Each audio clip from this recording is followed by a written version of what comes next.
Good afternoon and good morning, good evening, wherever you are. My name is Jürgen Steinmetz, joining you from World Tourism Network in cooperation with eTurbo News, our daily eTurbo News show. Today is Sunday, March 13th, and it's beautiful weather here in Hawaii. I wish the rest of the world would follow our weather suit. Not sure how it is in College Station, Texas, but there's a lot going on, of course, in the world. But let's start with the weather, Peter. How is it over there? Well, we are following your suit.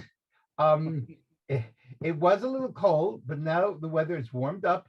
It's nice brisk. It feels like a nice brisk fall day, even though it's springtime. And it's a little bit windy, but beautiful blue skies. And you can really feel the first whiff of spring coming. And so I think that this is really a good sign that maybe this terrible winter, not only winter of cold, but winter of war, winter of despair, winter of darkness, maybe it's going to start breaking soon. And maybe we can start to see the flowering not only of nature, but also the flowering of peace, because that would be really a nice way to And start thinking about it. And aren't we ready for it? But right now we're in the midst of probably the biggest crisis this world has ever faced, and we don't know the outcome of it. So that is a serious thing, and Well, we it don't will know be a where we're major heading. it will be a major crisis if we have an atomic war. Of course, today we had missiles come very close to the Polish border, which is a NATO country, and Jake Sullivan, the security advisor for the president, or national security advisor, said that if any part of NATO is attacked, he would bring in Article 5. I don't know if that's really will happen or not, but at least there's been a lot of threatening. Of course, there's also threatening of a not only an atomic war, but of biological war or of some form of gas to be used against to kill people. So And none of us Putin, are of good. course, is testing the waters. He wants Yes, to of know course. how far he can go. I encourage everyone. There is a documentary I watched last night, and unfortunately, I don't call the name, but it's on. If you have Prime Video from Amazon, that's where I found it, and it's one of the most popular right now. And it gives you a lot about the history of Putin of and how he thinks. And Peter, I tell you, it is scary. But Yeah. in any ways, I mean, the world is going on, at least for right now, and Yes, it is. So tourism is far, they actually, have not blown up Europe. and Um, tourism, of course, is has some positive outlook with Corona, at least I would say the attempt to bring Corona under control, even though in Europe we had record infection numbers, people are traveling and borders are open and everything seems to be normal.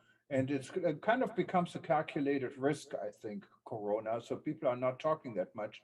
And but then, of course, we're well, I going think the to, Ukraine. I think we have to be careful because if the Ukraine were not going on right now, and there were not a war in the Ukraine, would that would Corona have more time in the media, or has the Ukraine actually just kind of snuffed out, other issues? For example, we have a big issue in the United States, a terrible issue of the fentanyl crisis, and the fact that we have literally enough fentanyl came in last year to kill every man, woman, and child in the United States. And we've had almost 100,000 young people die because of overdoses with fentanyl. And that has barely gotten media. And yet that's truly, that's a second war that we're not even beginning to talk about. So I think the Ukraine crisis has kind of knocked everything else off the yeah, and media. that's the good thing out of this Ukraine crisis. It kind of beat COVID within a week. So Yes. it's probably the only positive thing. But eTurbo News and specifically World Tourism Network, we have been on the forefront when it comes to tourism and this crisis.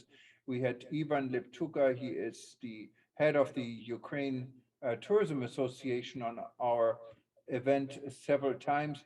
Right. Just for those that watched us, he's currently in Odessa, and we all know Odessa is has not been directly hit Yes. by the Russians, but it is unfortunately expected. He was able to bring two of his four kids out of the country. They're in Moldova, and he, with his two elder sons, then young teenagers, but they're over 18, of course, cannot leave the country and are ready to fight. So it's a very tragic situation. Yes. Today we had a very famous war journalist, a journalist from the United States. Was, He's from Arkansas. He got killed. was murdered by the Russians. He was murdered by the Russians.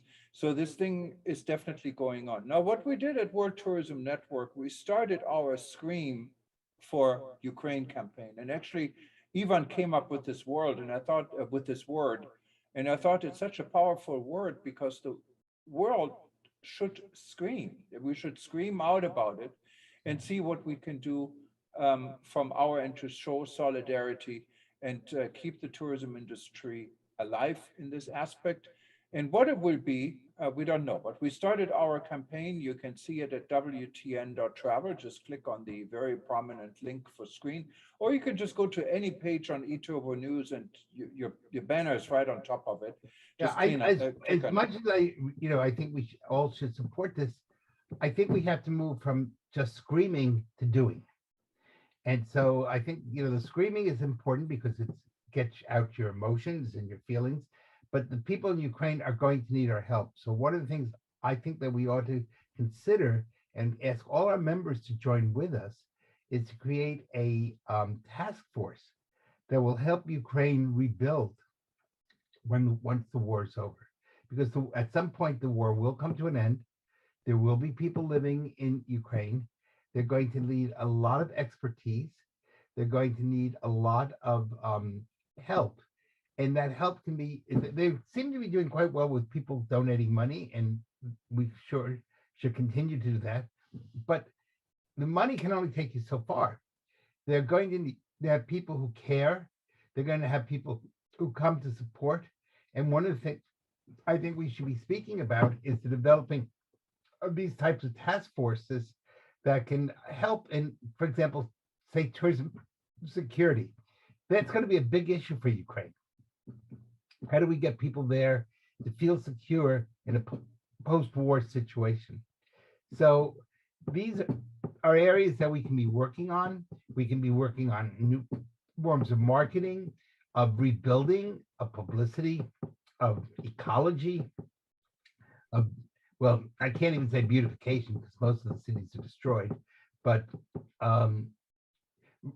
redesign. So as they rebuild the cities, do them in a way that they maintain the history of the past, but to create cities of the future. So they build back in a way that will be even more beautiful than what they had, a beautiful rebuilding.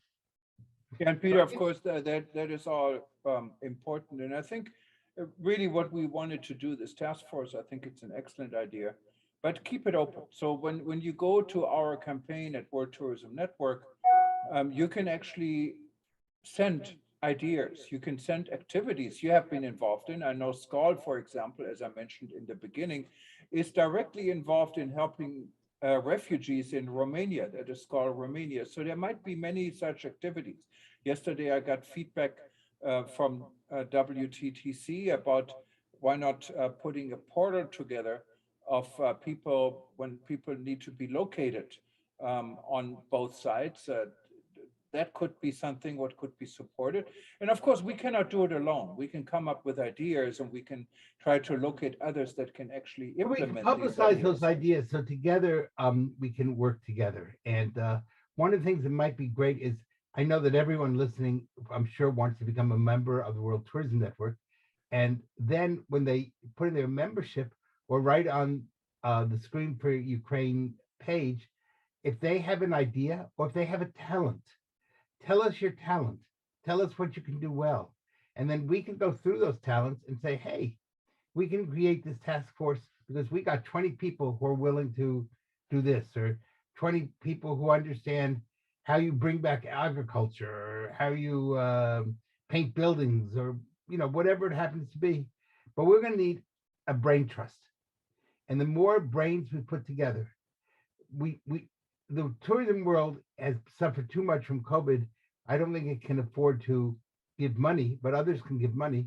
But we can give ideas, concepts, and tourism is not only a way to rebuild economies, but it's also a way to give people hope and it's a way to reconnect people around the world. And the Ukraine's going to need a lot of reconnecting. And tourism is about this personal relationship. If everyone had this personal relationship, there wouldn't be any war. That's why we say it's a custodian of peace.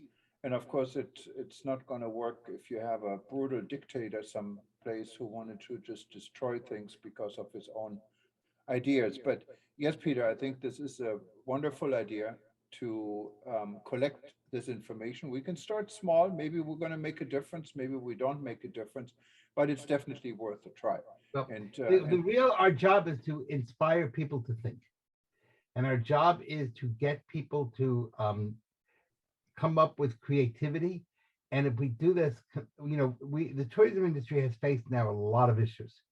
We've faced the COVID issue, and hopefully we're getting somewhat in front of that issue, and putting that behind us.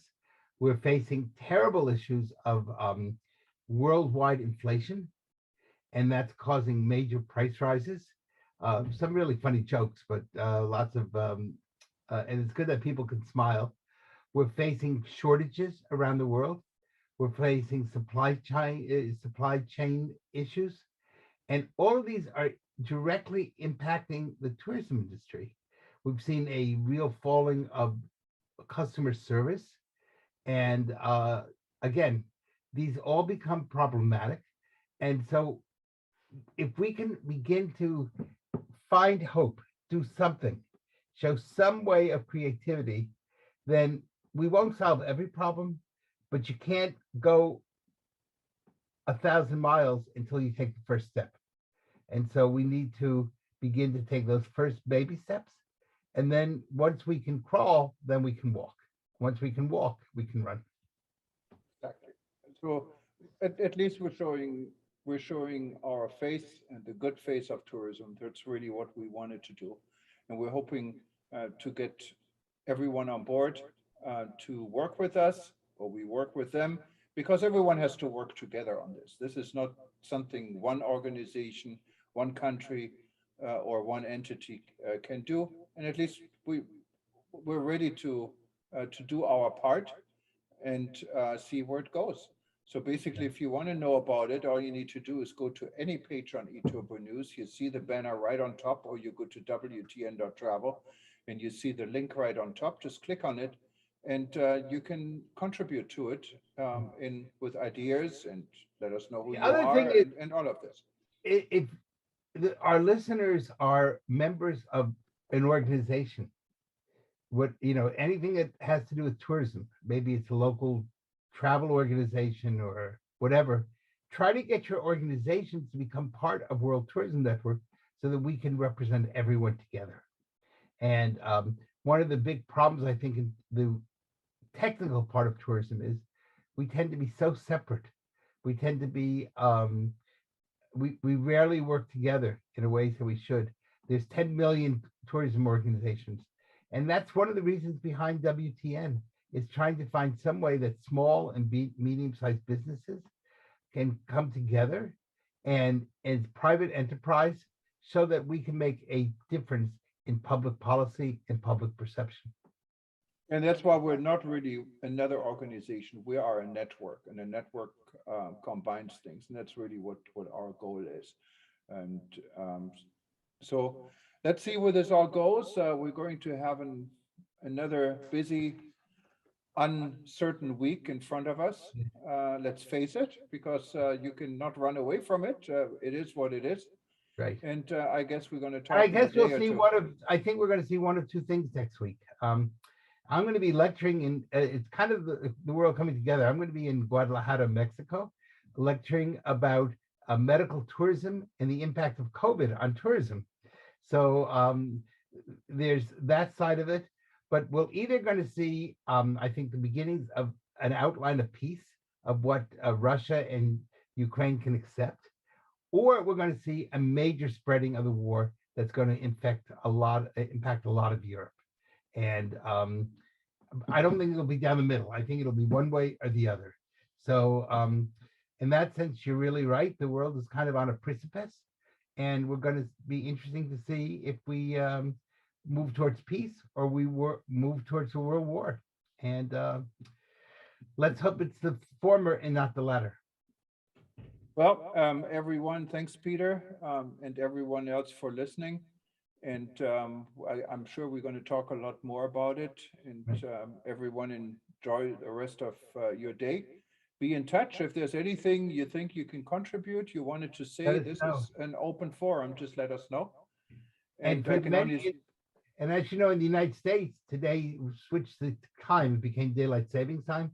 And that means that there's lots more light in the afternoon. So let's bring the light of sunshine now to the light of tourism. exactly.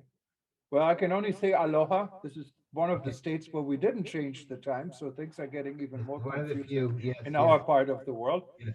But all the best, and we talk to you all soon. All right, howdy, as we say in Texas. Y'all be good and y'all come back. Okay. Bye-bye. Bye-bye.